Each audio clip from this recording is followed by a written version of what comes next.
You used to work hard for the ladies. Impress the goddess, you can't do without it.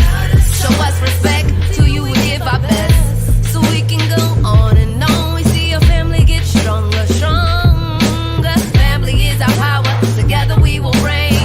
Reprogram our mind and make our people do the same. Unify our da-da-da, it's not an option. But I die for my people, so I can watch it.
Right, peace. We in the building right now. You know, I had to get my Philly together. You understand? I say that look like West Philly. I was like, I know where that's at. That's 52nd Street.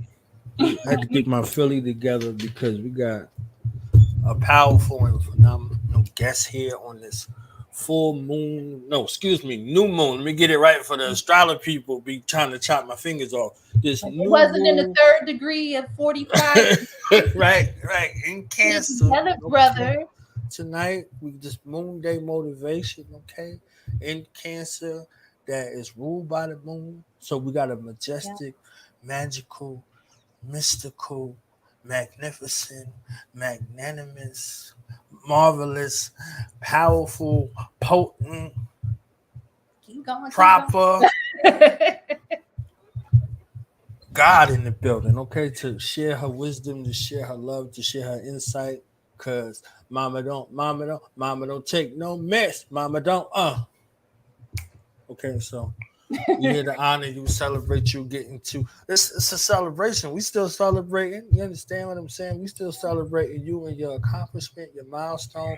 I love it. So we got an author, we got a poet, we got a boss, we got a visionary, we got a thought leader, and we have a mind declutterer in the building. Okay.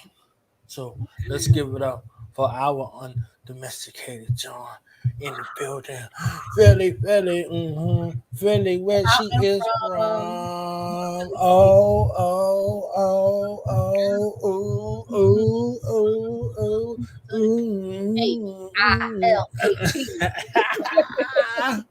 Hey, everybody. Welcome back. What up, brother? That's all good. Let me flex bomb real quick. Let me get the flex bomb. I appreciate you having me back. Yes. Love the show, love the platform. Great stuff. We love you. We love you for your guidance, your insight, and the bold stances. So I know you a visionary artist. So now your virtual creative space turned an age. How does that feel? I need the backstory. I need some tea. I need some coffee. I need some cappuccino. I need something. Okay. It's 1 year old. Yeah. 1 year and like 2 weeks. You know how parents be like, my child is 14 months. Yes. She's 87 months today. Yes. Yes, she is. Yeah. No, my podcast The Undomesticated Opinion, DUO, on Undomesticated John on YouTube. And I'm Undomesticated John on all social media platforms. Turn 1, a whole year. Like a whole year. And just thinking about it, because being consistent for a year, I'm a Libra. Any Libras out there, y'all know what that means. Nope. Get somebody else to do it.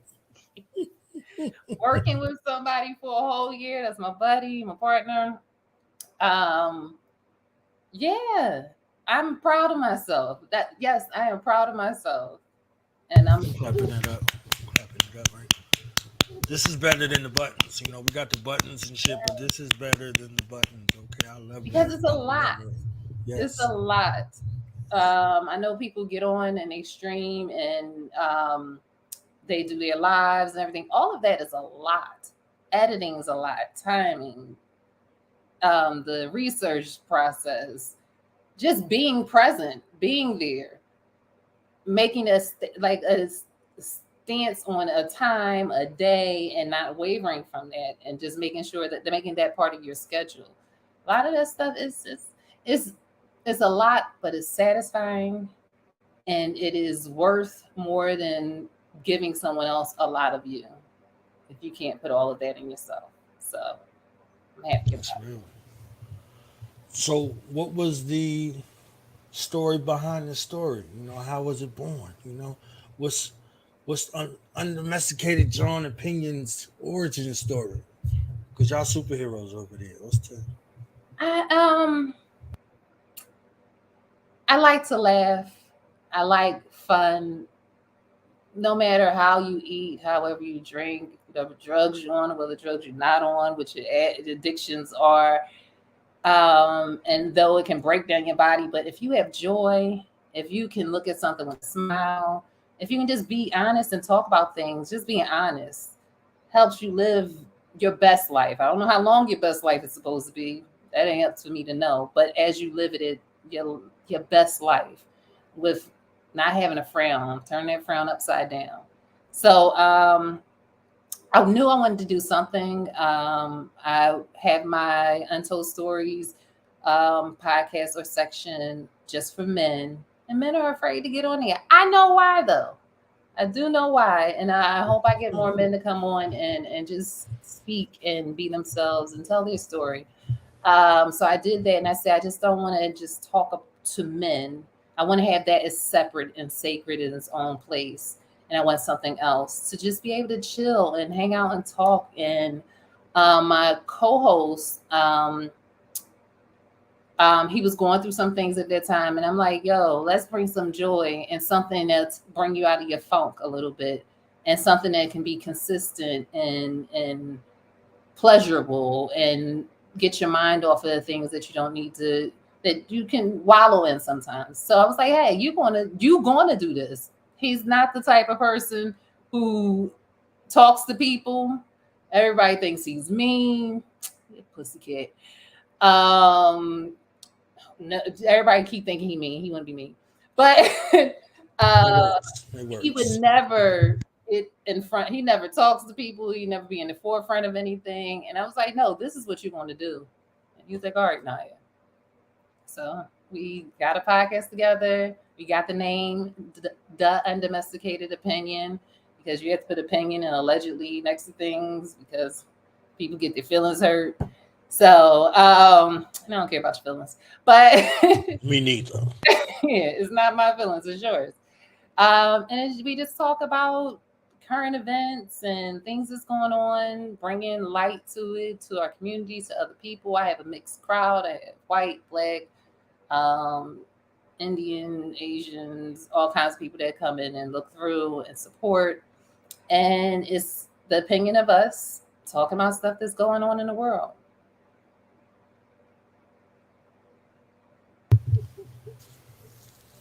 Yes. It sounds simple, yet it's very intricate and complex. So do y'all slap box when y'all coming up with the topics, like what y'all gonna talk about? No, I tell him what we talking about. No. I'm an Aries rising, so I don't put no. No, we come together with we it's not like we just come together on Fridays. We hang out, we talk on the phone, we'll be places and or he'll send me something that he saw on social media. I've gotten off of social media as far as like Facebook and Instagram, and I've never been on Twitter.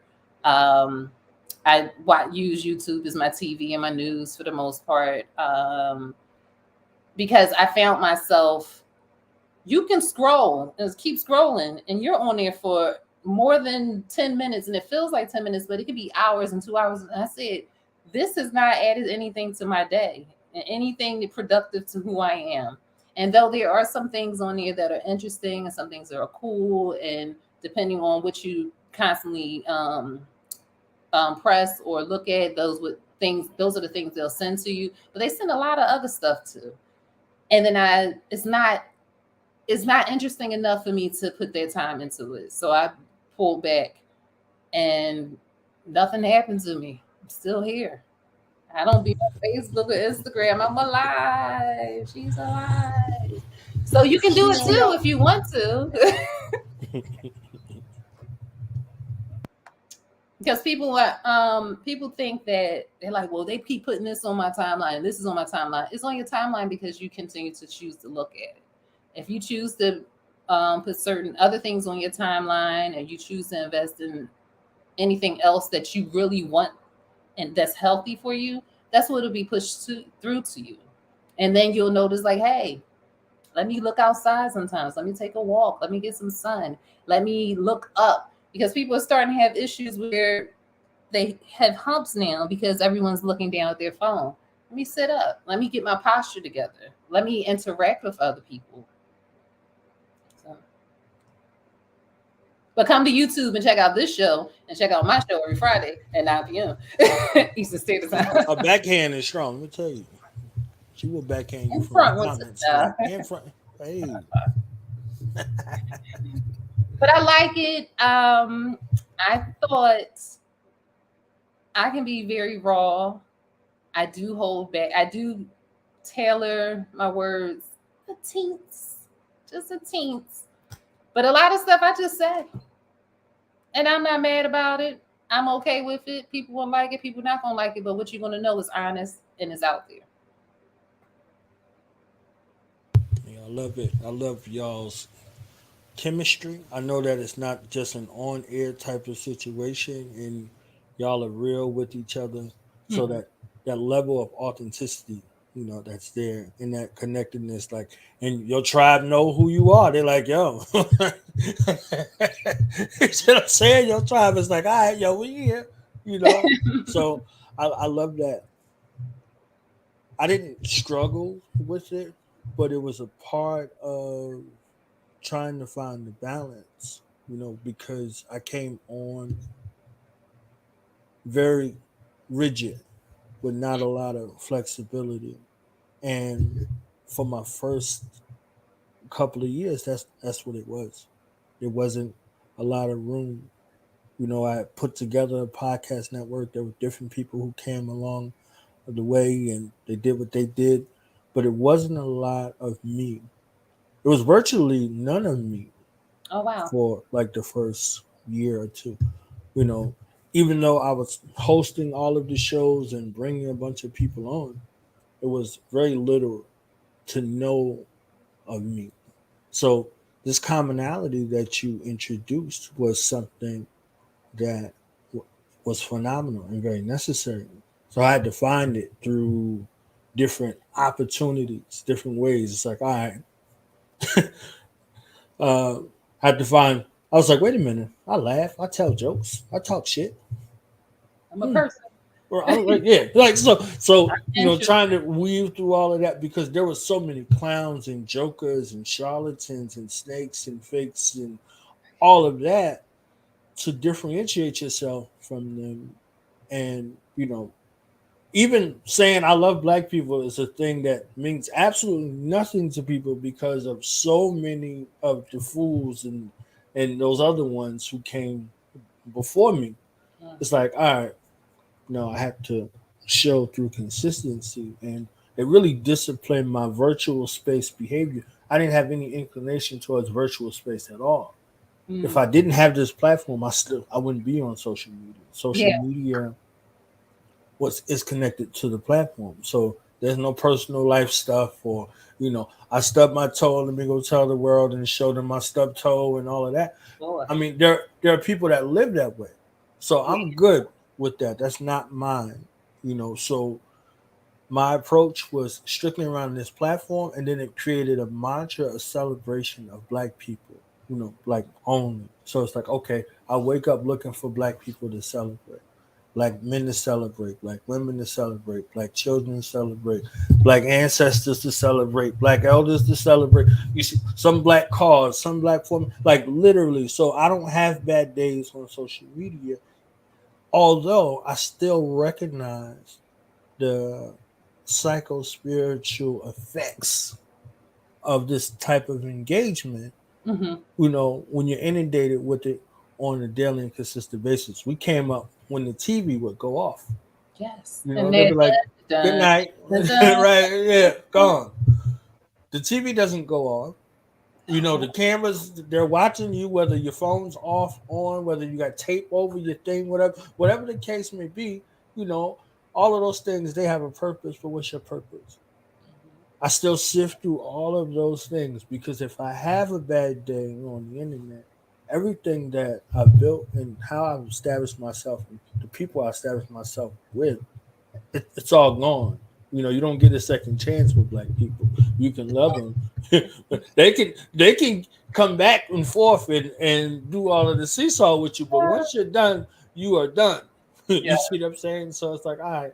So it disciplined me, and I learned to discipline my disappointments, like they taught in the entrepreneurial world in regards to that.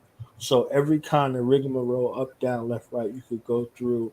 It almost did the contra code right there. You see what I'm saying? For 30 minutes. Because you need 30 men out here. You can't just be out here playing with 1 man. You understand? You get done up. So um, learning to discipline my disappointments in regards to that over the years. So I am glad that you thrive, in this year. So I'm very interested in some lessons that you learned about yourself, I'm some lessons you learned about you know those things. You see what I'm saying, in regards to how you were able to navigate. It's a different, being a Black woman on the internet, and navigating through the the treacherous waters of interneting, and then Oh, podcasting, however it goes. So I think we it's all us Blacks are in the same boat. They don't mess. No, but I'm interested in how you what did you say? You disciplined your disappointments. mhm. So could you go further into that? Because I'm interested in that. Oh, best laid plans, best laid plans. And there's something colloquial I learned in the military called Murphy's Law. Anything that can happen will happen, that type of situation. So it's like, okay, contingencies had to be in place. So learning to discipline the disappointment. I had people cancel 2 minutes, 1 minute, 30 seconds before we supposed to go live. Yeah, you like, whoa. There was still a show, right? So the show must go on. So I'm texting people, calling people, switching up the flyers, the episode description, Really? and telling people that, yo, I'm about to play a couple of songs. You're gonna be It's here in 2 minutes. going. Boom, boom, boom, and the tribe will show up for you. And if not, then you just you talk through it. You don't implicate people. You're like, hey, this guy or girl is supposed to show up, and that was da da da da da. Lesson that they didn't show up because they weren't Right.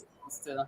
So you just move with it how you're supposed to move with it, and you fight through technical difficulties. You fight through all of the other stuff that's going on, and you learn to hardwire yourself in a certain kind of way. If the reason why you're doing this is more powerful than I'm just bored, I just wanted some ish to do. You see what I'm saying? That's not enough. That's not gonna to help you. It's not going to carry it. Yeah. Right. My first episode was called What is Consciousness? And I reached out to everybody that I respect, and I wanted them to come through with their functional definition. So that was Blog Talk. That was August 2015, and a bunch of people came through, and it was a phenomenal, broadcast. But the technical difficulties, one, I didn't know what I was doing. That's real. That was your first I broadcast, had so no idea what of the everything. what to do or what. I did test broadcast. I was ready. I was like, I would make sure I'm not nervous. All these other things, right? So all of these things were in place, and then thinking through it and backward planning. Okay, if this doesn't happen, this person doesn't show up. I can do this. I can do this. I can do this. I can do this. I can do this. I can do this. And boom, and a bunch of people showed up, and it was phenomenal. Man. But 80 to 90% of that was horrifying in my mind because of the technical difficulties and me not knowing. So 80 to 90% of it was mental. I had mentally psyched myself out of enjoying a phenomenal launch party experience, right? That was virtual, that I had no knowns or unknowns about. It was only something that I heard other people through. So pushing through that first episode, and it was done, I was like, all right, I guess that's it. I always be talking to my grandmother or my mother. I'd be like, all right, grandma, I guess that's it. And then my homeboy called me. He was like, yo, Knowledge, you sure you ain't did no radio before? I'm like, what is he talking about? He's like, yo, the show was crazy. We had a bunch of people on there, and everybody was coming through, and this and this and that. And this. All I did was work the relationships that I established over time. And when people love you, they show up. You know what I'm saying? And when they love you, they don't show up. So the ones that love you, they show up, and the ones who didn't, it was just, a streamline of consciousness while I'm asking this research question, what is consciousness? So everybody came through and did what they needed to do. And I went back and listened to it, and those technical difficulties that I thought was like 10 minutes and 15 minutes, there was literally seconds. Yeah. I was off and on. But in your mind, while you going through the shit, you like, and I took a breath and I was like, all right, that's done. What's next? All right, let's go to this next person, next subject. And then it was groups and things I was looking for. There's so many. We can say a bunch of negative things about Black people, but when you immerse yourself in the positivity that's going on, when you immerse yourself in the stories, when you start looking for Black people to celebrate, you don't have enough hours in the day to document everybody's story and to give them the love and space that they they deserve, and that it's required. That's real reciprocity. We could go in all day. They'd be like, "Oh, guess who ain't at church getting lied to about white Jesus?" Like, I'm like, "Word, fam, you on the internet talking about your mama and them like that? Like, you crazy?" Like I read everything that's out there. Well, not everything, but 90% of everything that there is to know about Black people, and none of it ever made me argue with any of my siblings or my mother or dishonor my family name or anything like that. You see what I'm saying? So it's like, okay, it don't matter what religion, what land, what language, what God, what spiritual system, whether it was chakras, whether it was vegan, whatever it was, I never went home and gotten to know anything about something indifferent with my family. And there was no way. That goes with, I was talking to my dad today. I was sitting here earlier this morning, and I was just thinking of, I guess, I don't remember what I was thinking of, but it was in the realm of what me and my dad spoke about. He called while I was at work, and I was like, I'm gonna call you back. And we spoke, and he was like, I just wanted to share this with you about this times are changing, and you're on the right path, and keep doing you. And the subject of empathy came up, and I said, what empathy really is you minding your own business. It has nothing to do with you saying, "Oh, that's what you went through. Let me sit and listen." That's a quotable. One more. Can I get that? Wait, that is bomb-tastic. Wait, can we get that one more time? Can we please? Empathy is just you minding your own business.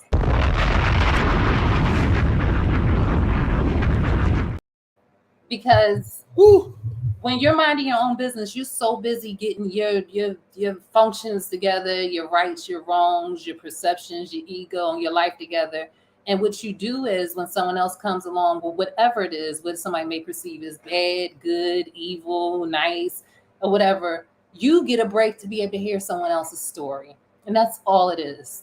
You're just listening to someone else's story. You're telling them your story, and then you go right back onto minding your own business. Because when you when you when people look at the word empathy and they're like, well, somebody's going through something, why it necessarily mean they're going through something? Everybody going through something. You going through something, but you put your own mark on it, like, oh, it's a judgment that you're putting on someone. Whether it's like, oh, she said I'm worried about them. That's not a good thing. Why are you worried about somebody else's business?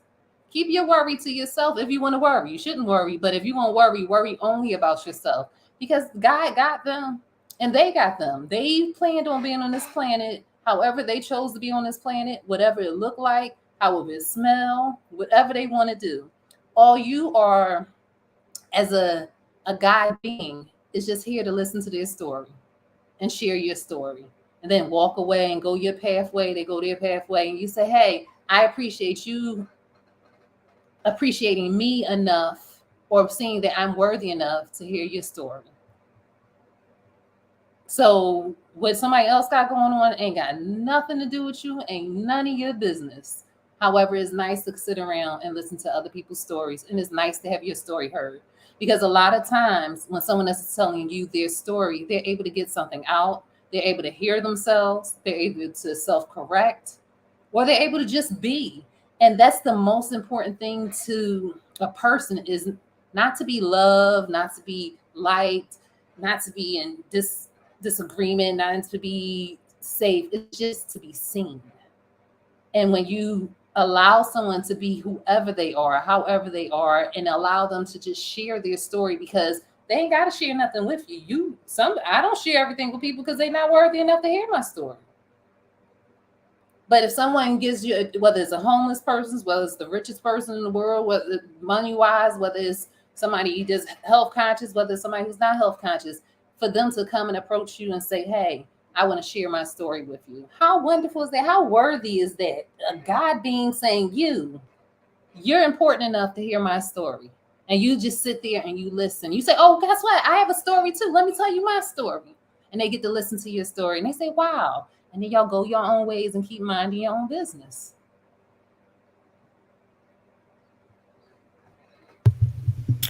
Well, now he just summed up my book. I don't have to write it now. She just wrote it.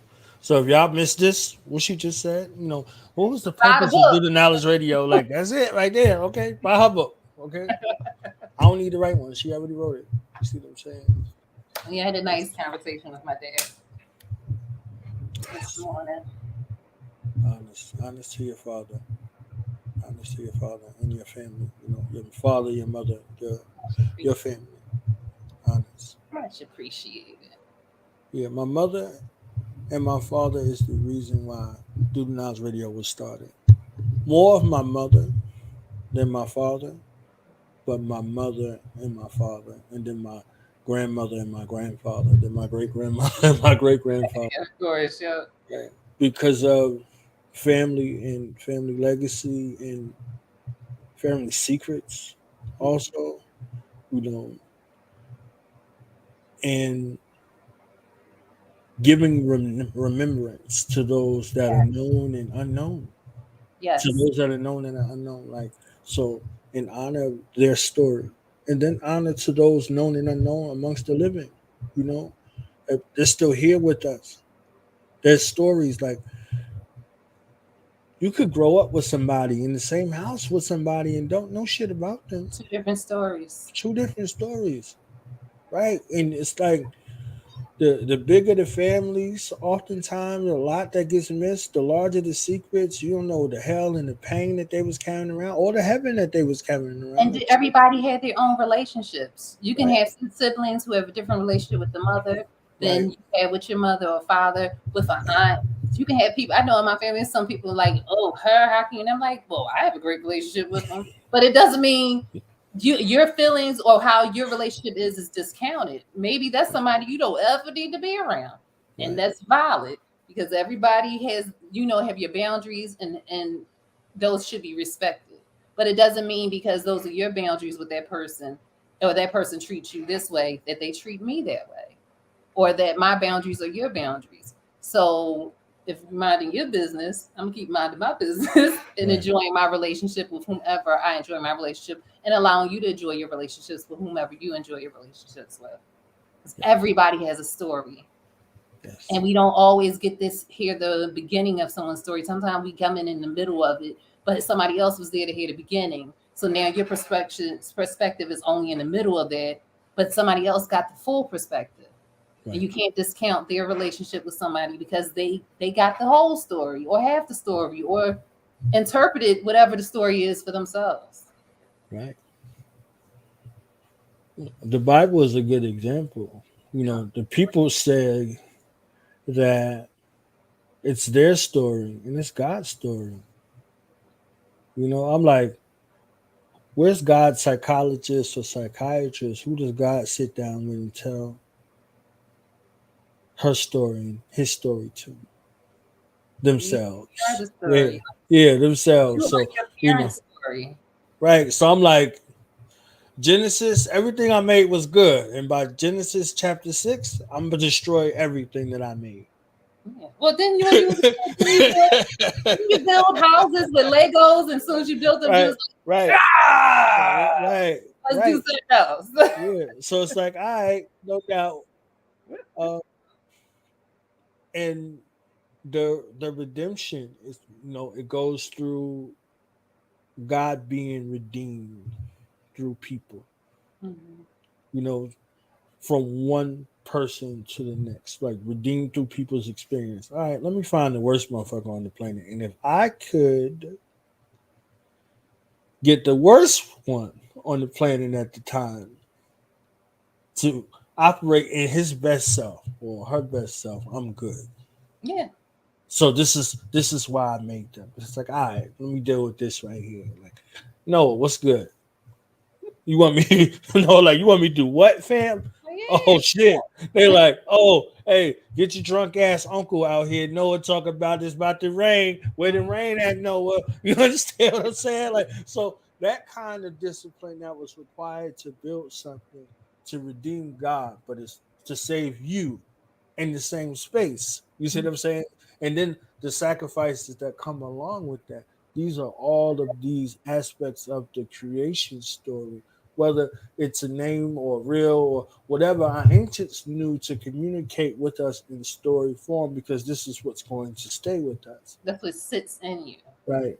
So you're looking for your story. You're looking for your origin story. Your name has a meaning and a resonance. You were given this name for this particular reason. Your birth story. All of these things. There's so many stories and so many lives that are connected with you. It's something that's phenomenal. So when we go through these processes, at least for me, these are the things that I'm interested in. You as a writer, you as a poet, you as an artist, those are all lives. You see what I'm saying? I was thinking of that too. Yeah, they're all lives. Well, I spoke to my father about, we were just talking about just people in general and how the system has taught you to, and you know how this goes, like you go to school and you study this, but they don't see that. Well, I was told I started reading when I was 2 years old. So I was reading before I started school. And most of the books that we had in our home were I'm a big nonfiction book person. And my mother would always take me to the library. And so I was in the history and the English, and I'm looking at Plato's writings. And then I want to see, oh, he mentioned this person. So now I got to look up this person, to find out if this is true, if it's even just true to Plato, because I need to see a pattern to see what it is. Like those things interest me. And what was I don't forget where I was going with that. Oh, that's where I was going. Now in school, or how they teach you. First of all, they teach you to go to work for 9 to 5 to be able to stay up from this time to this time to do this. But people aren't going outside of what somebody told them to learn to fulfill their own knowledge. Just waiting on someone for their major. I'm gonna be major in this, but you can major in science and then play the drums too, or you can major in history or finance and you can be awesome in painting. You can do so many things. Like if you put salt in your water to boil, you're a scientist. That's science. And people, especially us as a people, we look at it like, hey, this is our cap, this is our limit, this is all we're supposed to know, and never explore all the things that we do and see that as something extra or something different or a different lane. If you look at this every day, I help people with their resumes, and I'm like, hey, you're a manager because you did X, Y, and Z. That's management. Put that on your resume. You can put accounting. Didn't you do the books for something before? That's accounting. Put that on your resume. We do so many things that is just something we just automatically do that we don't realize that they are separate. Is one thing, but you can separate it and have its own lane, and you are a master in that lane of it. And when you learn that about yourself and you see all the great things that you do just without even thinking, then you have a better idea and a higher expectation, a higher love, appreciation for yourself. Yes. Yes. Yes. Yes. Yes. Bombs.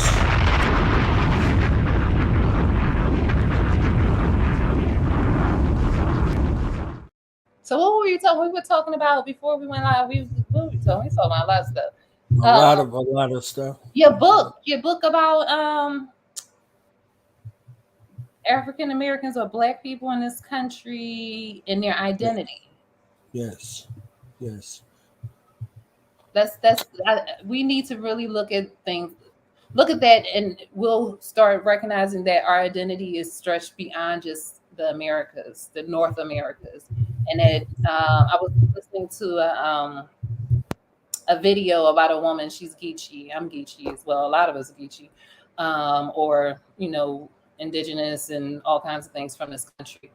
And while she was speaking, I saw in the comments so many people from the Caribbean saying, "Oh, I understood exactly what she was saying. Oh, we call saying bukra and stuff is the same thing they call in these countries." And to be able to investigate that, to say that we are not different, we are all the same. However, we are all the same from every place in the world. We're not just from one continent. We were in North America, South America, Asia, before it was Asia, Australia. The Caucasus Mountains are inhabited by blue black people. That's not where Caucasian people came from. They probably was there for a minute, but I mean, every place. And once you realize that, the idea of we were one continent, and when they broke up, all the black people say, "I'm gonna run to this little space that's Africa." From all the whole this whole big continent, they said, "Oh, it's breaking up. Everybody run into this little huddle," and that's where all the black people are from. It's just outrageous to even think of. And then when we realize that we create a civilization everywhere, we are everywhere. The only difference is what we see now is there was a lot of colonialism done, and their white people left. If you look at Australia, you look at North America, and you look at South Africa, our white people didn't leave. So the disparities that we have from, those three places, and maybe another place where the white people didn't leave, the white people stayed in charge. So all the black people, light skin, dark skin, brown skin, stayed in this one big black bunch.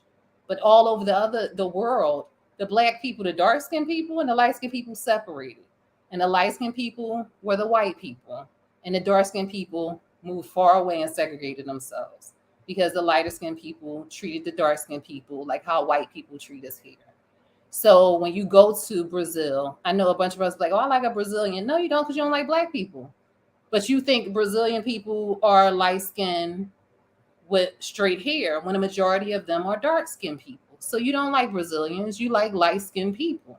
When you go to Venezuela, most of them are dark skinned people, blue black people. But what you see is only the lighter ones. Colombia, Panama, Guatemala, Nicaragua, Peru, Mexico, China, India, Vietnam. How do you think black people in the war was able to hide if all the people in Vietnam was light skinned? It's almost that idea of how in the Bible, those other people want us to believe that Moses was white and the Pharaoh took him in and nobody didn't know he was not one of their sons. Black people were pharaohs. But this little white baby coming in, they're like, oh, he the Pharaoh's son. How? He was black too. So once you I like the idea, and you're just doing it with African Americans in this country, probably, or even South America or the Americas, is going to show that we are all the same, light, dark, and in between. And it may also show the disgrace that lighter and darker people feel because of colonialism. I come from a side of the family that is extremely colorist. Oh, it's disgusting. Extremely colorist. I don't even bring dark-skinned people around because I don't allow people to get mistreated. And I would have to say something to my elders or other people in my family if I brought somebody who was darker around, because they don't like dark people. It's disgusting. So just being able to show those things within our community and maybe break that down and say, hey, you're foolish. It's silly. Come on. I'm happy you're making a book like that. You're writing a book like that.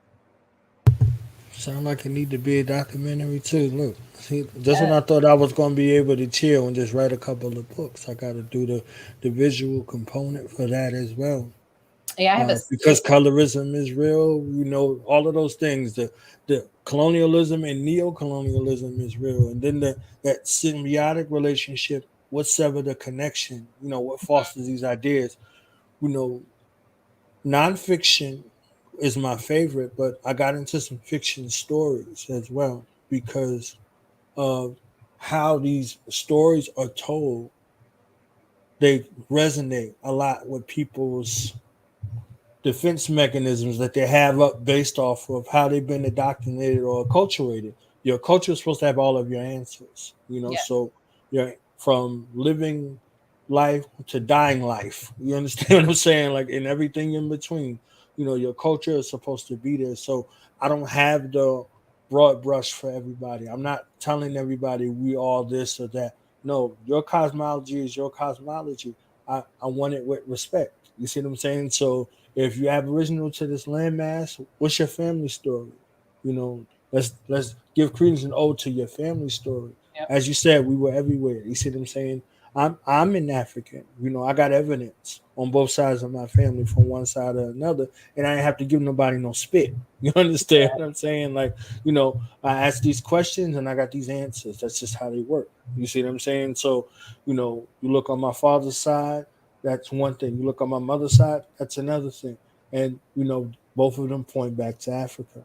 You see what I'm saying? So that's me. I approach the situation from an African center, an African perspective. So other people, if they have roots here, if they have roots in the Caribbean, they have roots in Australia, wherever they have those roots, that's where you need to be advantageous in regards to how you're moving.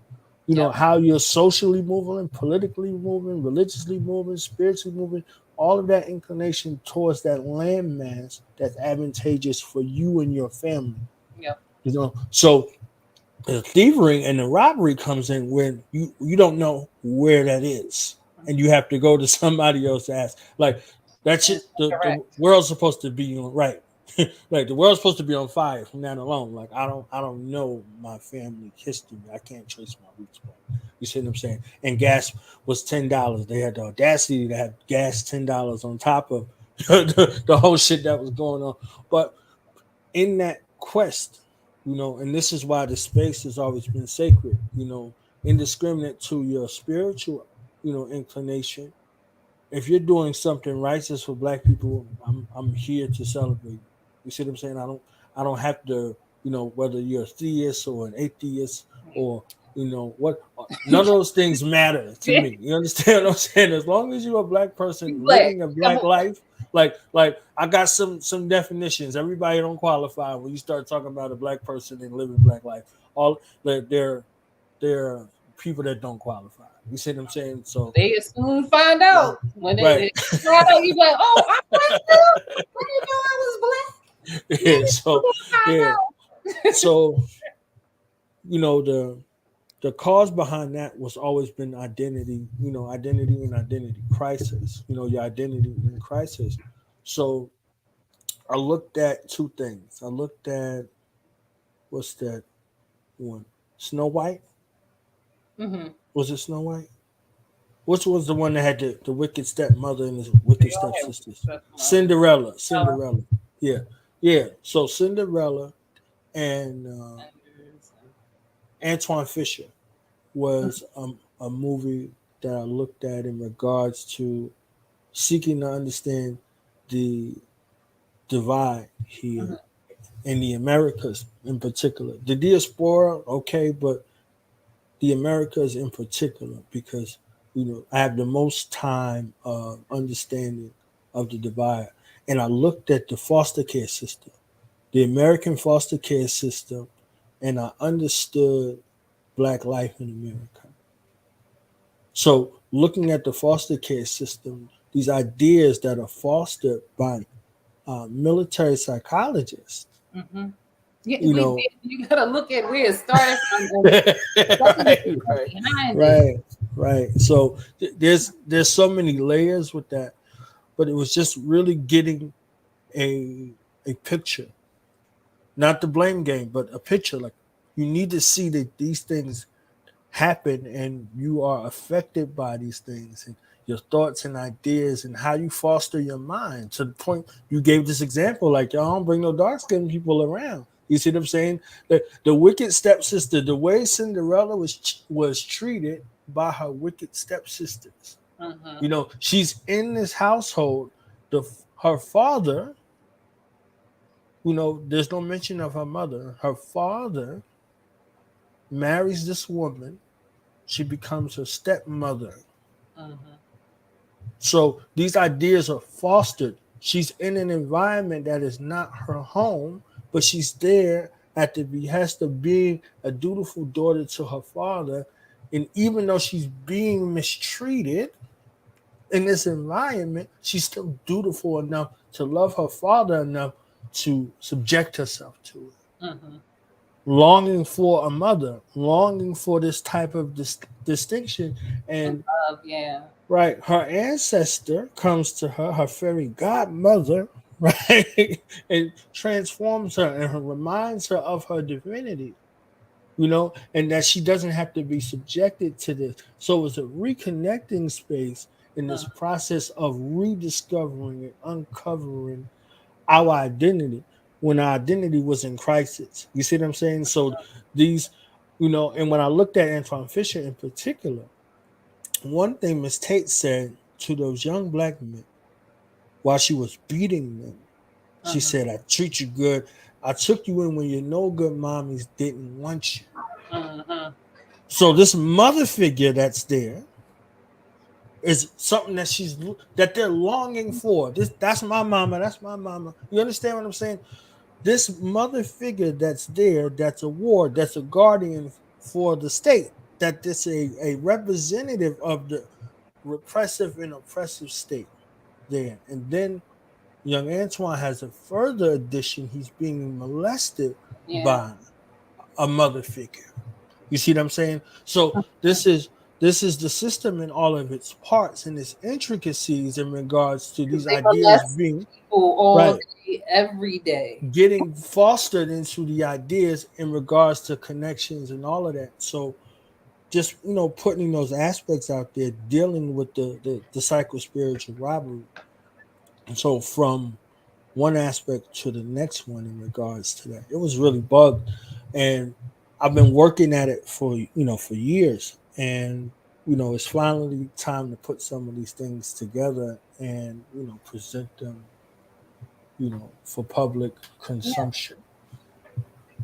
So it wasn't until I just spoke to you about this in regard to this. It's like, okay, now I got to do something visual to accompany this book. So, Yeah. yeah, more work to do. But, Yeah, I have a little skit on colorism. I'm getting it together, the parts together, and basically in the skit is looking at colorism from all cultures because everywhere. I'm telling y'all, go travel. Everybody blue black everywhere. It's only a little tiny amount of people that's light skinned. And eventually ain't gonna be too many light skinned people for them to keep intermingling with, and they're gonna go back to being dark skinned. Because that if you look at, and I've been looking at the Chinese, the Japanese, the Southeast Asians, they all dark skinned anyway for the most part. But the Chinese and the Japanese, if you're starting to look at their phenotypes now and their look, they're starting to revert back to more African features, or black, I would say black people features and skin colors, because the white people left. And there ain't too many, too many more light-skinned people for you to mate with to produce another light-skinned person. And melanin is so strong. 2 light-skinned people will have a blue-black person too. And it's coming back to the beginning. And if you start looking at different cultures, not the newly light-skinned people, like the older light-skinned people, like the Asians, they're starting to revert back to their more black. And I only say black because it's black people everywhere, mainly East Africa and Central Africa populated and created the cultures over there. You can tell from the different phenotypes. They don't have the same phenotypes as people from West Africa. They created the phenotypes of the South American people because they have the same phenotypes as West Africans. And North American Africans and black people came over in Bering Strait, so they had more phenotypes of Asian, East Africans and Central Africans, and so on. Depending on what part of Africa or what part of the peoples or North America, South America, depends on the phenotypes of the people in Asia. But they're starting to look a little black now. I saw one. I said, "Is that my dad?" Oh, all right, no, they ain't him. Stop playing. That look just like my uncle. Nose, lips, eyes. This your cousin. Everything. So yeah, that's gonna be it's a conversation that needs to be talked about. I know it's a big thing where if you're dark skinned, you're the only person that can experience colorism. People gotta realize, if you ever see the comedian Ida Rodriguez, she talks about her black heritage of being the dark skinned one in her family. She is high yellow. Depending on who you're standing next to, depends on how light skinned you are.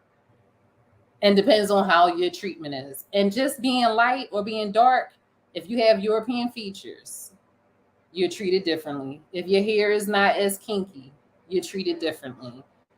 If your speech is not as indigenous or natural, if you're pronouncing your S's, because that's something that indigenous people have trouble with because it's not needed, you're going to be mistreated.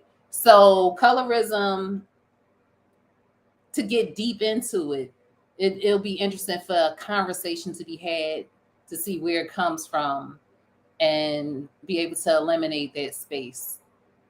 Because you're missing out on being black. Trying to not be black. Feel good over here. Feel so good. So good. You get dreams. You get to connect with your peoples when you want to connect with them. You can dance. When you be dancing and fixing your food be tasting so good. You get all happy and joyful. All kinds of stuff. You can say, "Ooh, child," and you can have somebody come behind you and you didn't even know who they was, but they done sent you a mental message and you say, "Got it." That's all about being black. And it's comforting, and you're not alone. Can you imagine not being able to dance or snap your fingers on beat? You know how that would feel? Man, be happy to be black, man.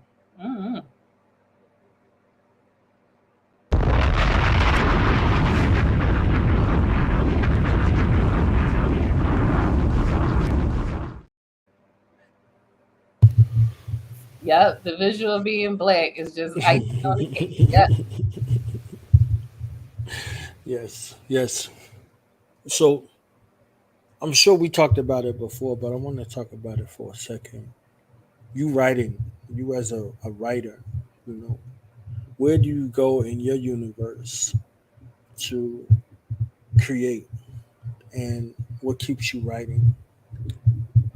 So when I was younger, my family had a friend, and I pray that he's well and alive.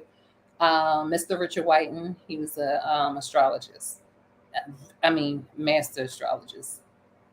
Like, he can tell you, he dealt with Christian people, all kinds of people. He can tell you what books you need to read in the Bible at which times in your life to be able to help you out and pinpoint it. And he mentioned that I come from healers. My grandmother's a healer. My father's a healer. And I'm a healer. And he said, I'm a healer through words. and mentioned like you should write and all that stuff. So I've always been a writer. Like I said, I started reading when I was 2, and I used to write in school and little poetry things and win awards, and it just always has been just me writing about through my lens of real things. I have other things I've written made in a fictitious world, but it's very honest and very true. And what I've learned in the past couple of years is, hey, you are your own unique person. You can write about day one from you and till we get to the end of days. And that's a story, that's a book, because we all have our own paths, we all have our own perceptions, we have our own experiences that other people can relate to, who may not be writers, and that may not be the way they do things, that would like to be seen and recognize or have the memories of their own life read back to them, or they are reading or experiencing. I was like, oh, it's right about my life. Make it fun.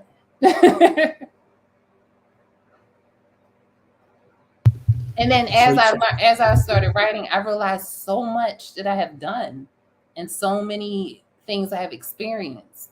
And it gets overwhelming. It's like, oh, I have to put this in here. Like, no, that's a whole book in itself. And as I write, I heal. And as I'm healing, I can alter the energy. Oh, me and my dad was saying, change my DNA for the new generation that's coming. So it's healing, it's fun.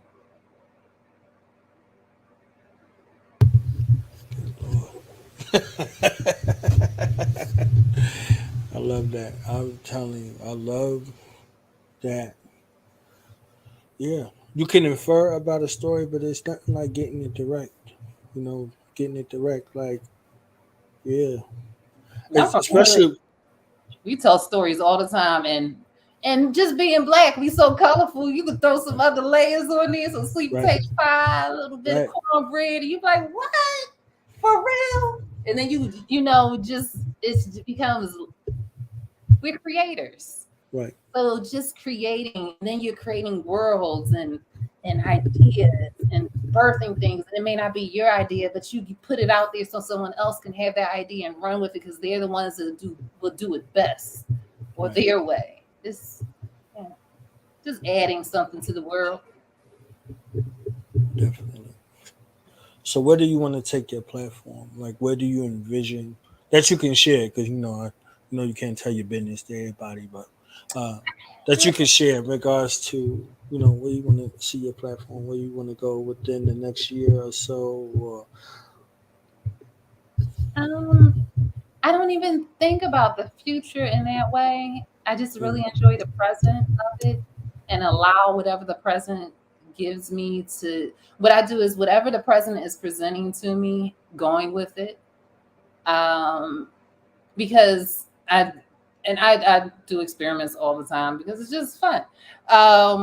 When I do experiment where I just like to see how things feel with my body, and I start thinking about the future, then I start feeling myself get overwhelmed or anxiety, whether it's a good anxiety, bad anxiety, just get that. And I just like, oh, that feeling was, all right, I felt that. Because it's good to feel things. That's what we're here to do, is feel things, but be in control of those feelings.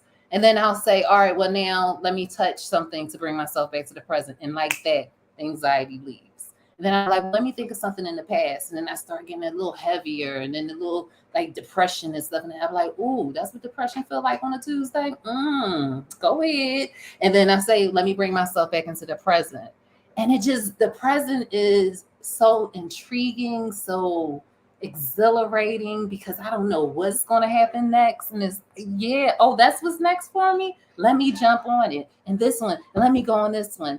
And just trusting that I'm okay. I'm going to be okay. I'm always the universe got me. So why am I thinking about what's going to happen in the future? Because I don't know what's supposed to come.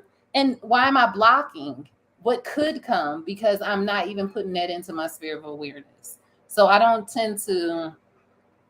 Friday, that's as far as I think. Friday at 9 p.m. on my channel YouTube is where I'll be and where the show will be. And then something may present itself and say, hey, I have an idea came into my mind. I said, oh, I'm going to start highlighting people I know who have music.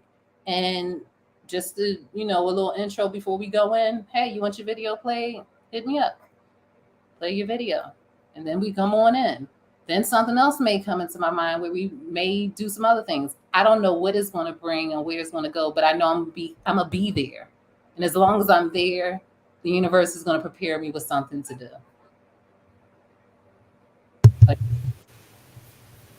Greatest answer in the universe, right there. Like that.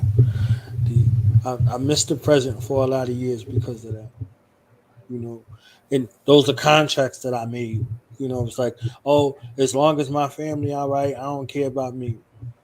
I don't matter. Yeah, yeah.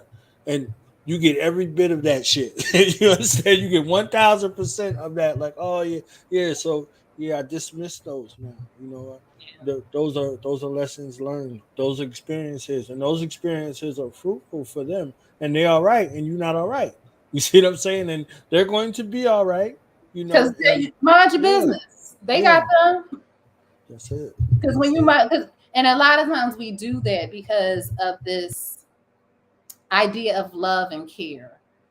People put the word out, if you care about me, then you'll do this. I don't care about you. I care about myself. And because I care about myself, I'm able to share this care with you.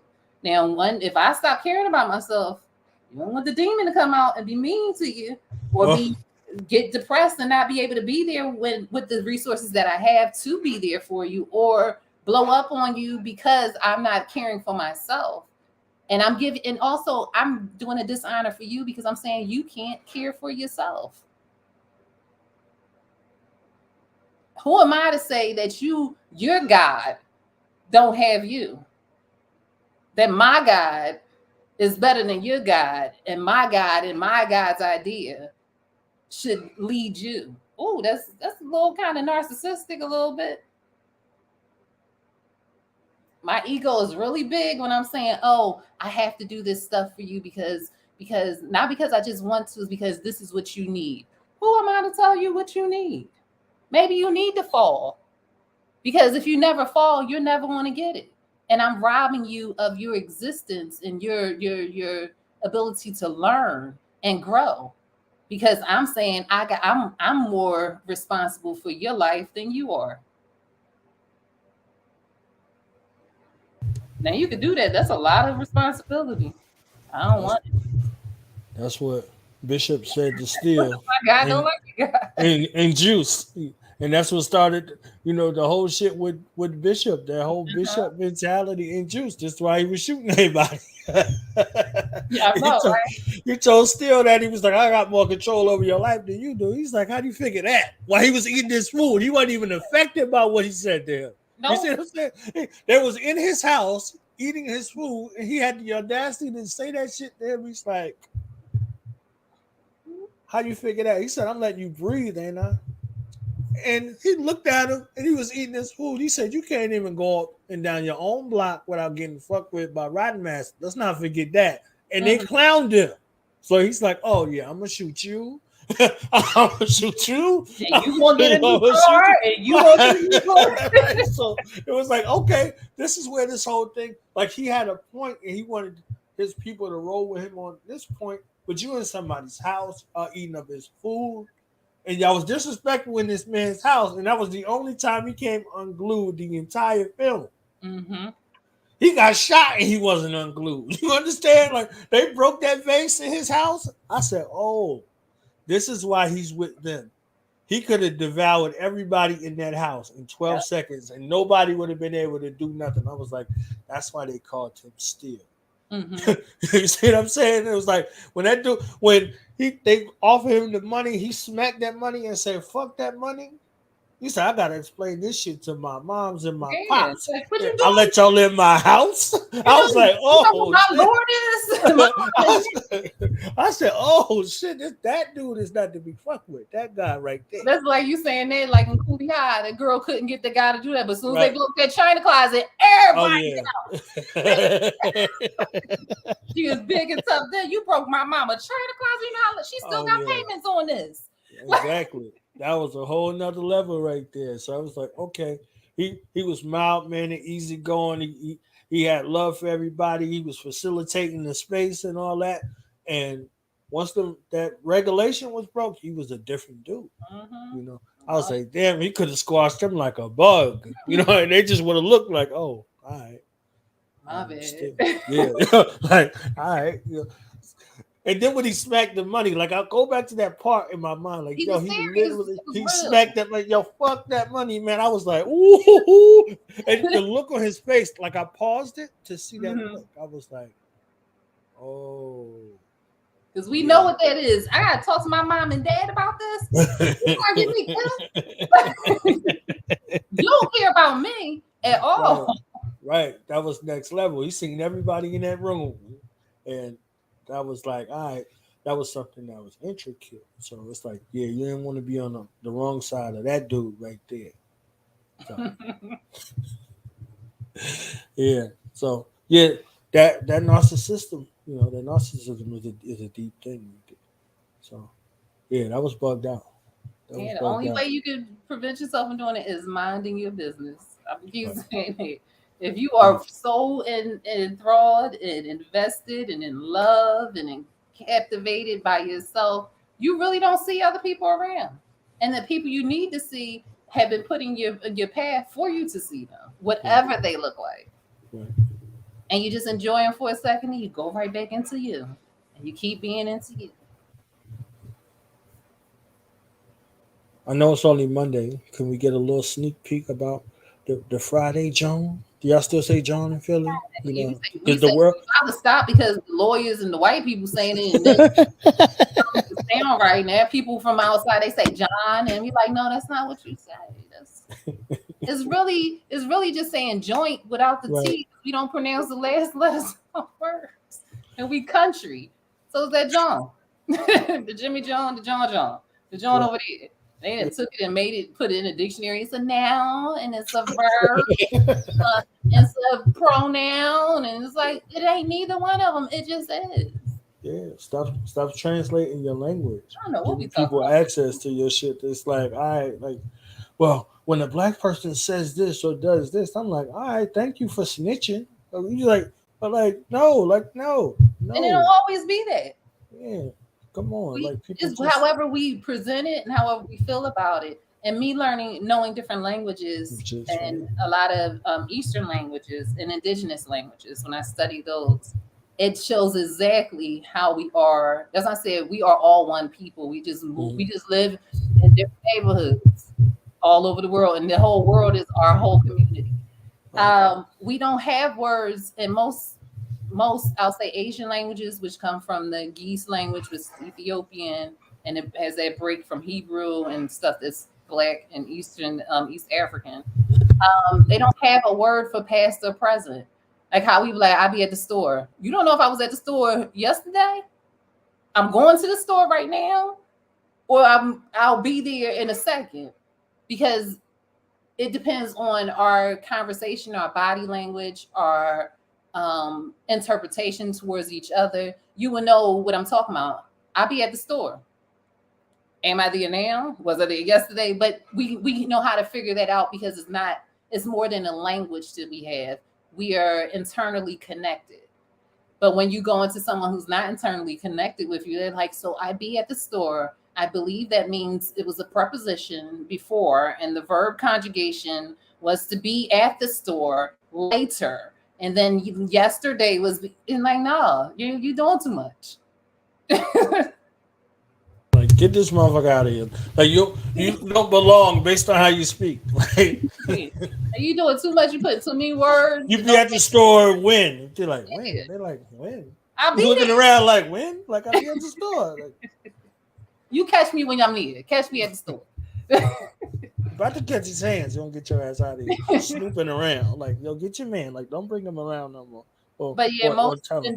indigenous languages don't have a pastor present. It just is what the word is. And you choose, like, we'll say, I went there already. We'll put already at something to say that it happened in the past instead of I was there already. I go there already. And it may not be proper English, but if I say I go there already, oh, they went there. They was there already. Instead of me like, oh, you should have said went. I don't understand when you were there. You told me when you was there. It passed already.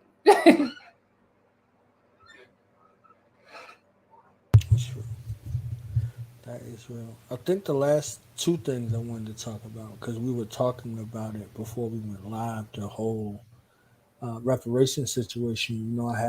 I'm working on one of those documentaries as well.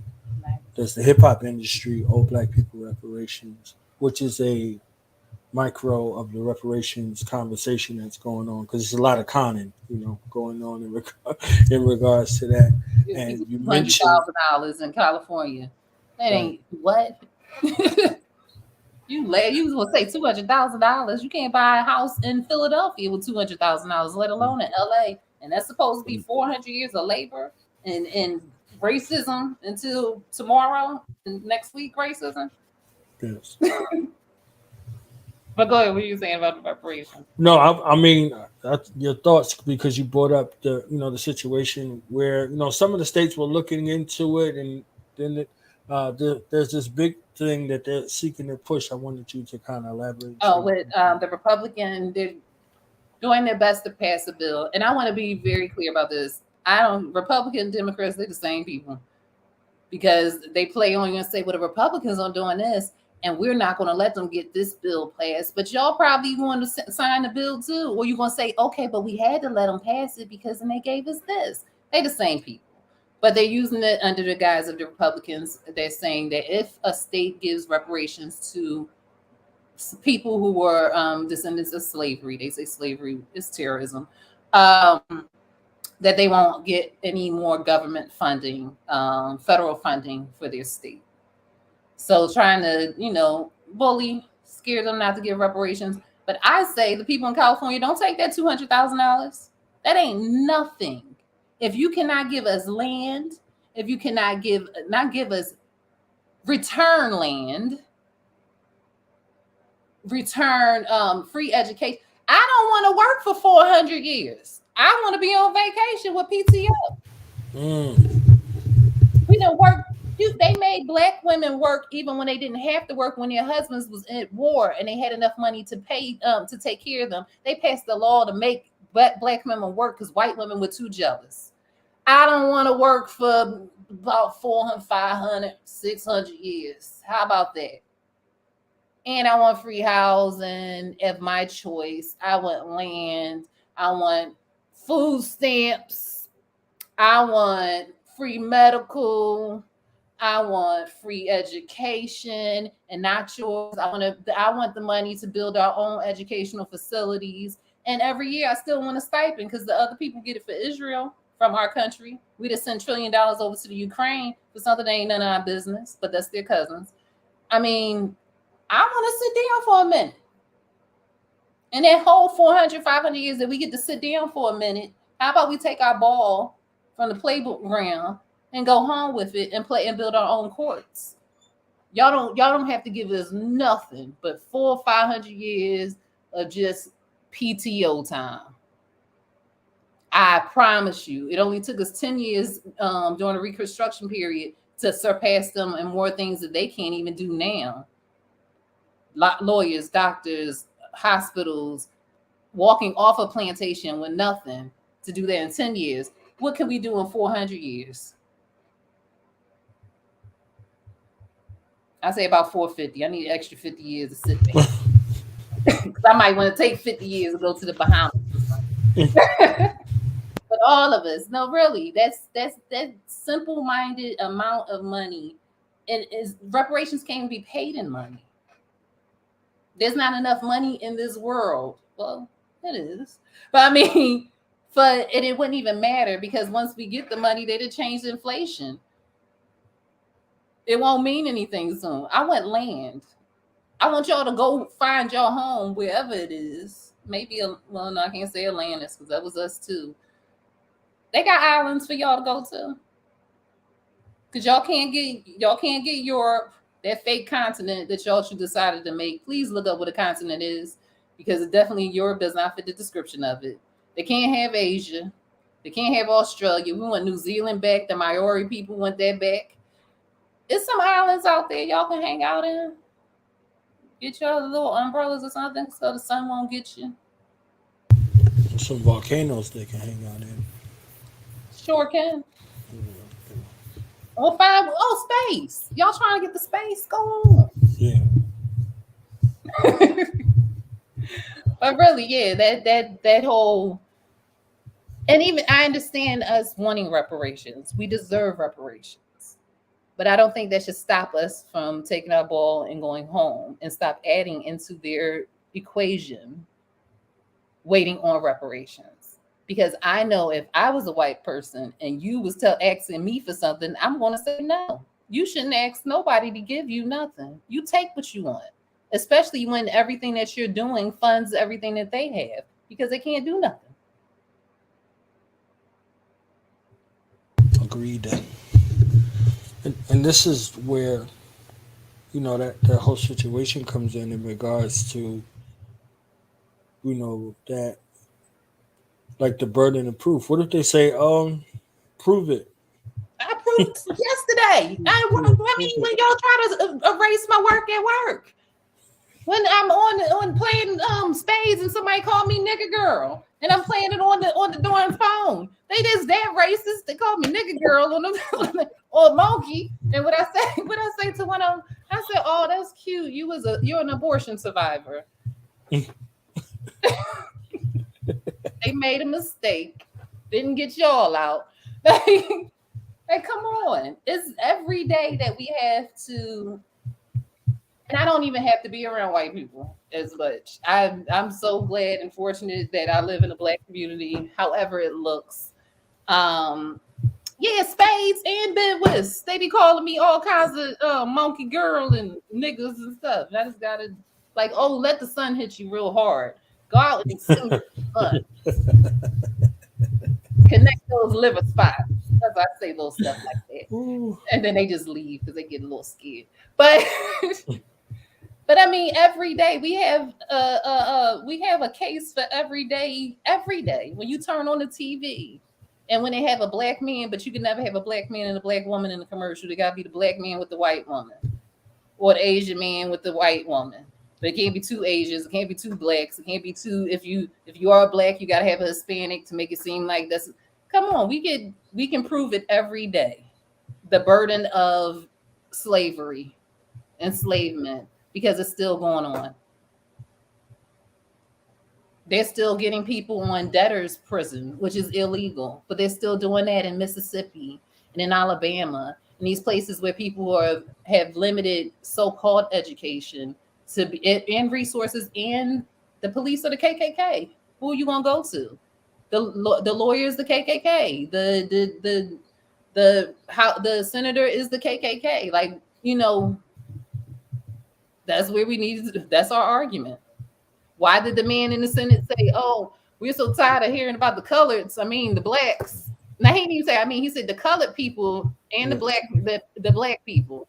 Yes. Like, did he just call me colored? And nobody said anything. Nobody wins. The sister was like, I found it offensive. Yeah, after you. Yeah. I mean, you white devil? No, wait a second. I know who the colored man is. I'm like, all right, whatever. What'd you say? I said I know who the colored man is, so I'm not confused by that. All of that stuff. I know how they know how to mince words and play in trickery.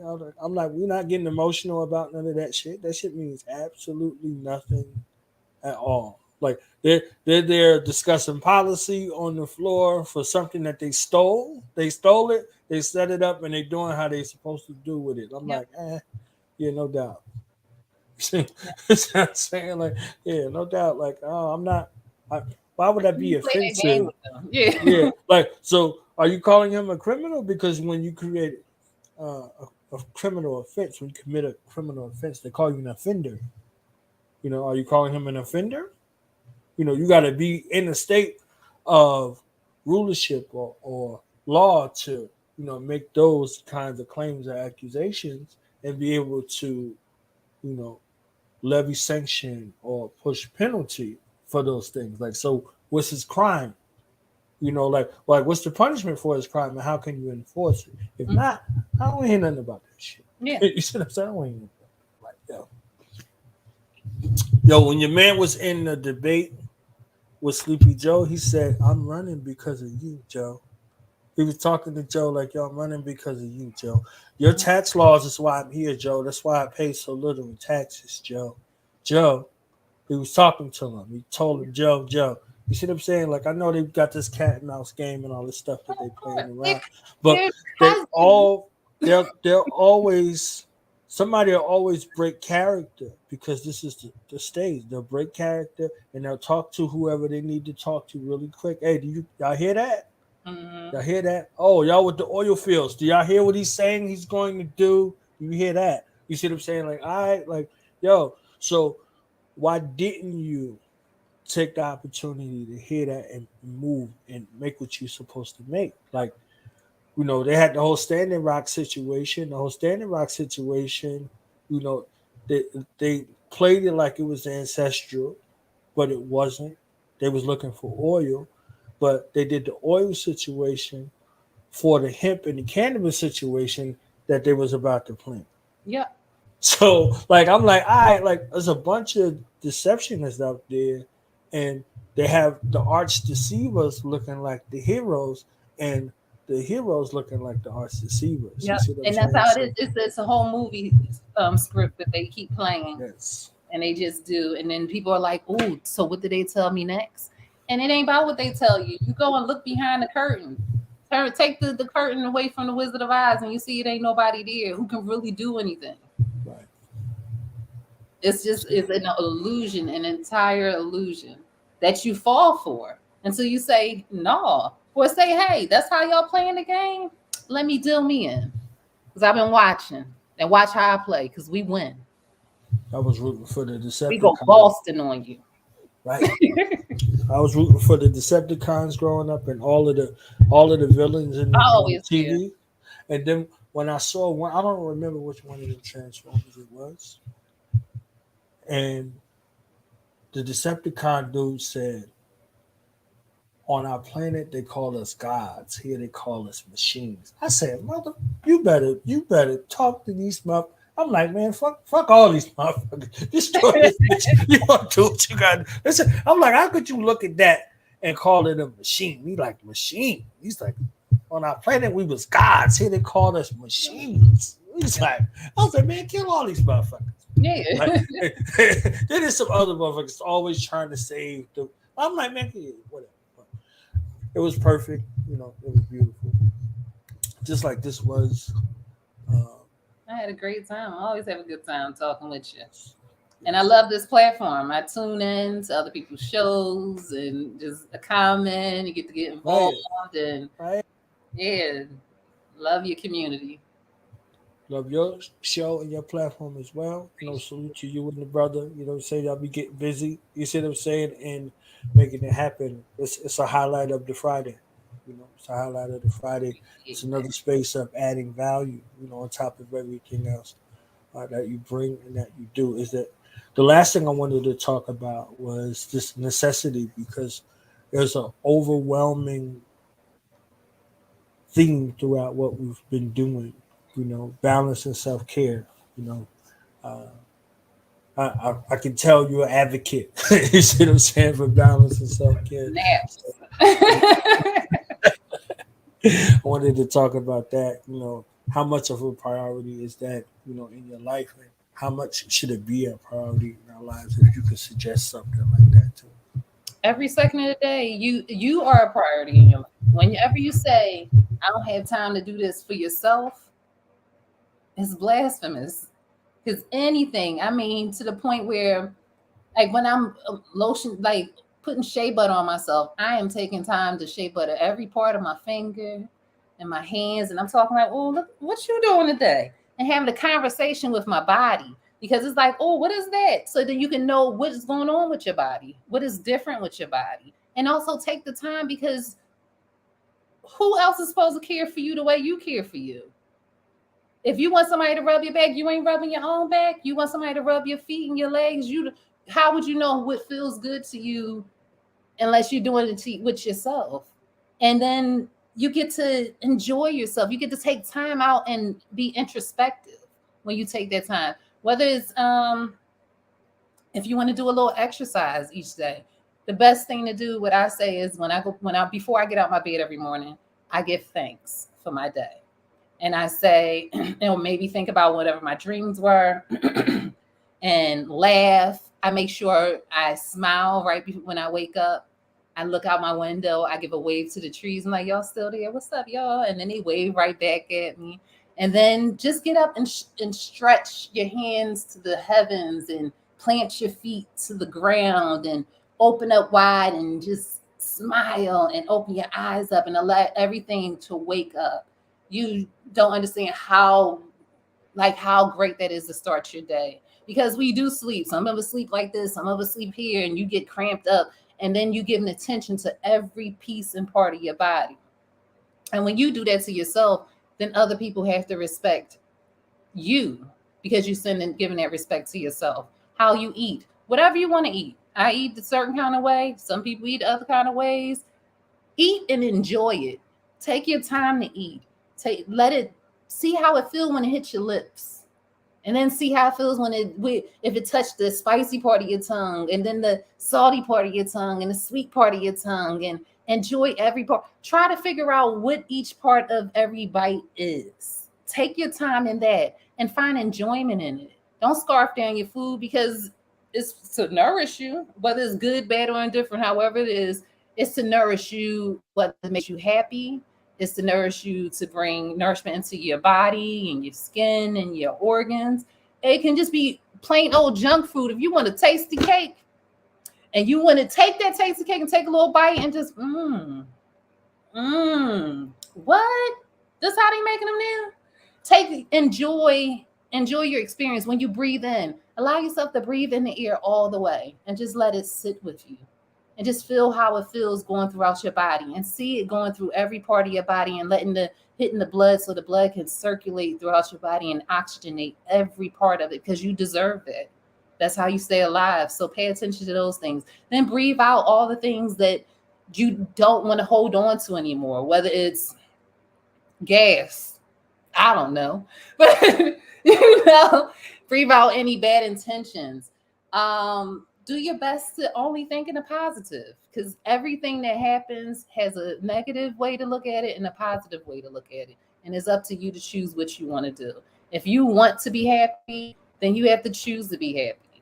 If anything happened, you can say, well, dang, that person hit the back of my car. You can say, I hope that person's okay. And maybe they slowed me down because I wasn't supposed to be where I needed to be that fast. You stub your toe. You know what I need to do? Pay more attention to my body, because I can't be just swinging my body everywhere. Instead of, oh, look at that table did this to me. Start if you can just do that sometimes within your day, and then make it a greater thing. Even if you go to the negative, the first thing, say, whoa, look at that. I done went to the negative. Look at how I be choosing. And then say, now I want to choose it. I want to see how it looks a different way. Or I want to see how it looks this way. And I'm going to be accountable for however it makes me feel. I'm going to be accountable for how it makes other people feel. And I'm going to be accountable for whatever consequences it brings to me. But I know I did it, and I recognized it, and I felt good doing it. Feel good about doing the things that you do. Take the time out for yourself. Smile. When you're unhappy, when something is heavy, I promise you, I give you my word. If you put a smile on your face, something funny happens in your stomach, something sinks down, your shoulders sink down a little bit, a certain airiness comes throughout your body. And then you have a time to just sit and say, whoa, do I really want to be upset? I don't think I want to be upset about this. So let me just not be upset about it, because you have that choice. Enjoy your life. Enjoy every step that you make. So put some music on when you want to cook. When you cleaning dishes, I can't stand cleaning dishes. But when I clean dishes, I make sure I'm like, hey, this is sudsy. Look, oh, I can make suds and I'm blow bubbles and I'm gonna do all this other stuff to have fun with these dishes because I don't want to spend any moment in my life being upset or dredging something because I don't know what tomorrow may bring or what the next second may bring. But I know whatever it does, I'm going to be happy right before it. I love that. You got one more word before we go, and then where people can find you and how they could get in tune with your tuneness. Well, I'm coming back on this again because I love it on your platform. So I don't know when, but I'll be back on here. You're Uh, welcome. You're welcome at Another all times. word. Be kind to people. Don't be nice. Nice people want stuff from you. If somebody say I'm being nice to you, be like, no, go on with that. Because people are only nice in order to receive or get something from you. Choose to be a kind person because if you're a kind person, however somebody else is, does not change your kindness. Be kind to yourself. When you make mistakes, those are perfect imperfections to lead you to your goal. Forgive yourself for things. We do some messed up stuff to people sometimes, and because we wanted to. Be honest. This is what I wanted to do at this time. I did it. I ain't doing that no more because it don't feel good how the response I get from it. But I did it, and I learned that that's not something I want to do. And then there's some things that you just want to keep doing and just like, I don't care what you think about me. I'm going to do it. My grandma told me to be the best at whatever you choose to do. Be your best person. Don't have ass being an asshole. Be the full asshole that you're going to be. Total asshole. I don't like seeing a half-ass asshole. I want to see your full whole assholishness. And then I'm like, yo, I respect that because you always an asshole. You'll never change up. Be who you want to be, but be the best at it. Make it so that nobody else can beat you at being that at that moment, that day. And then you know what? Another second go by, you can change it and be something else. Give yourself grace. Forgive yourself. Because you don't need anybody to forgive you. Because, hey, it's all about people forgiving you means that they're minding your business. You only need to forgive yourself for the deeds that you've done, the deeds you may have done to other people, and it's not their responsibility to accept it, not accept it, or whatever. It shouldn't even be part of the reason why you're changing or forgiving yourself. Give yourself grace. We're here to have fun. We're here to grow. We're here to learn. We're here to just be. Just be. Oh, and where to find me every Friday at 9 p.m. on my YouTube channel, Undomesticated John. And the reason why I chose Undomesticated John or Undomesticated as my name, I am not American. I was born in this country. I'm not American made. I am made from my ancestors. And they and whatever they call it was savage is what they are. And I ain't none of that. So I am like a wild wolf. I'm not a pit bull to get my tail cut off. I'm a lion. I ain't a cat to get their balls cut off. I am that rattlesnake. I'm that garter snake that's going around. I am that wild turkey that's flopping and flipping and clawing people's eyes out when I need to. I am that goat or ram that's hanging on the side of the cliff. I'm not the sheep that's just sitting back and falling over waiting for somebody to steal my skin. I am undomesticated and can't domesticate this one. And I'm a John, whatever you want to put that is. So find me at Undomesticated John on all social media platforms. You can find me at Undomesticated John on my YouTube page. And we do a podcast every Friday at 9 p.m. Eastern Standard Time. Bars. Thank you for this Moonday motivation. I'll be live in like 8 minutes, 9 minutes, 10 minutes with our brother, Dr. Alim El Bey. Nice. One of the homies. You know what I'm saying? One of the homies from 50 years ago. So I'm appreciate glad. it. Less nobodies. Like nobodies. Is it the French? Appreciate the comment. Word. Definitely. Y'all got to link up together too. Cool. Y'all Yeah. got to link up. Oh, it just did something fly. All right. Okay.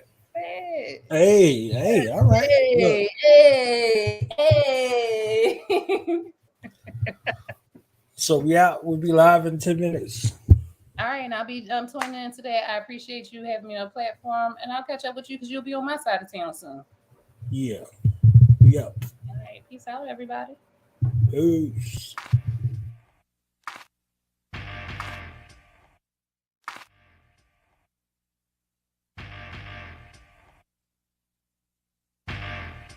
Hey, Sunshine Moonday